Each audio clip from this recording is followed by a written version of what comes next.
Bonjour tout le monde, mardi 9 janvier 2018, point bourse du jour. Hier, le Nasdaq et le SP500 ont battu de nouveaux records. Le SP500 a terminé en hausse de 0,17%, le Nasdaq de 0,29%, et que le Dow Jones qui a terminé en léger repli, moins 0,05%.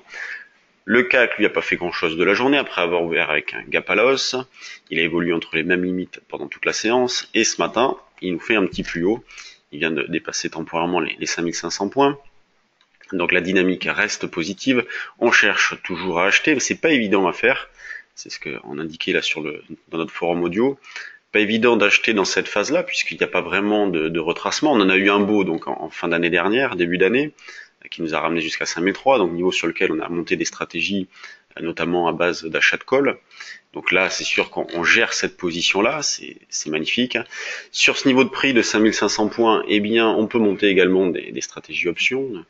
Nous avons proposé éventuellement d'acheter du put ou de monter du put synthétique sur les niveaux de prix actuels pour ceux qui voudraient prendre un billet un petit peu haussier, un billet un petit peu baissier, en tout cas jouer un potentiel épuisé à l'approche des derniers plus hauts.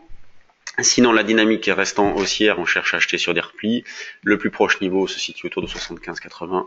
Sinon, autour de 55-60, 5455-60, avec un niveau d'affirmation qui, quant à lui, reste bien évidemment éloigné. Quand on regarde le DAX, on se retrouve dans la même configuration. Alors lui, il a retracé un petit peu plus hier. Et d'ailleurs, sur le trade du jour, on avait proposé d'acheter vers 13 333,5. L'opération était magnifique pour le trade du jour, puisque on a proposé un achat à 13 333,5 avec un allègement à 58 et une sortie à 78. Et donc, on a fait les extrêmes de cette phase-là. Ce matin, on cherche également à acheter le plus proche possible de 45-50, vu la petite extension qu'on a eue, plus proche possible de 45-50. Sinon, nous, sur le trade du jour, on a repris le même niveau qu'hier, 13 330, et on achète au-dessus. L'eurodoll est sur un niveau d'achat à l'instant T, au-dessus de 19,40. C'est ce que nous avons proposé également sur le trade du jour, 19,43. Donc la position est ouverte. L'idée étant d'aller chercher cette zone de 70-75. Donc on a toujours un euro-dollar qui flotte, qui n'a pas transformé l'essai au-dessus des 1,20 et s'est arrêté sur la première résistance que l'on estimait importante au-dessus vers 1,20-70-80. On a eu un beau retracement, donc une porte d'entrée pour acheter dans de bonnes conditions. Donc ça a été fait. Au niveau des actions, eh bien, pas de scoop. On a toujours là le même constat avec une grande régularité, Accor plus forte hausse 1,64, Sodexo plus forte baisse moins 2,7. Il n'y a rien de bien méchant. Le moral reste bon et il reste bon. On le voit au niveau de la spéculation puisque voilà, il y a toujours de l'intérêt sur les mid et small cap. Quand on regarde les valeurs qui bougent ce matin, on a Onxeo. Donc Onxeo, on a eu un signal d'achat qui s'est déclenché au-dessus de cette phase-là, donc en début d'année. Et quelle confirmation, c'est impressionnant. On a Egide aussi, donc il y a un gap à la hausse ce matin. Celnovo qui poursuit. Donc sur Celnovo, on en avait parlé il y a quelques temps déjà, avec un signal d'achat qui s'était déclenché au-dessus des 3,20. La valeur vaut à 3,70. On a Guillemot qui bouge bien, on en a dans notre portefeuille trade du jour, et d'ailleurs on est sur un niveau d'allègement. On est placé dans cette zone-là pour alléger, donc on avait acheté Guillemot il y a quelques temps déjà, et on va alléger la position.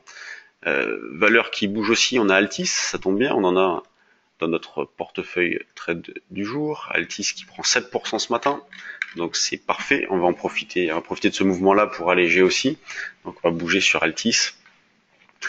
Donc Alten qui bouge bien. Donc voilà, belle spéculation, mais ça depuis le début de l'année, c'est ce que l'on évoque ensemble au cours de ce point bourse. Voilà, le moral reste bon. Il y a des petites touches sur des valeurs. L'idée étant maintenant de trouver de nouvelles idées. Ça pourrait être Biocinex par exemple, on va surveiller Biocinex, c'est sûr que ça manque un petit peu de volume, elle est dans le screener parce qu'il s'est échangé plus de titres que ce que la valeur fait habituellement, mais c'est peut-être une valeur à surveiller Biocinex, donc on va la mettre sous surveillance au niveau du trade du jour. Peut-être Transgène aussi, ou Stentis, Stentis j'avais mis une petite alerte, là c'est déjà déclenché.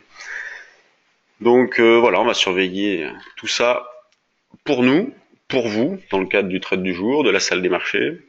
Et petite information, pour l'instant on n'a pas communiqué dessus, mais à la fin du mois, donc 29 et 30 janvier, on va faire une formation en ligne, donc une initiation au trading en ligne.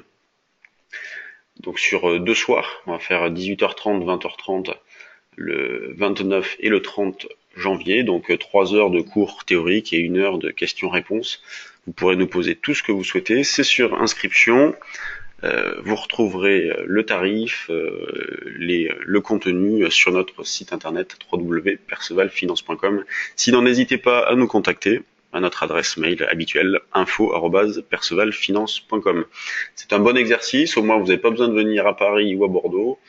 De chez vous, vous aurez voilà, nos explications sur le fonctionnement des marchés, la construction des marchés, qu'est-ce qu'un futur, qu'est-ce qu'une option, comment fonctionne le forex, des notions en analyse graphique, technique, voilà, c'est très complet.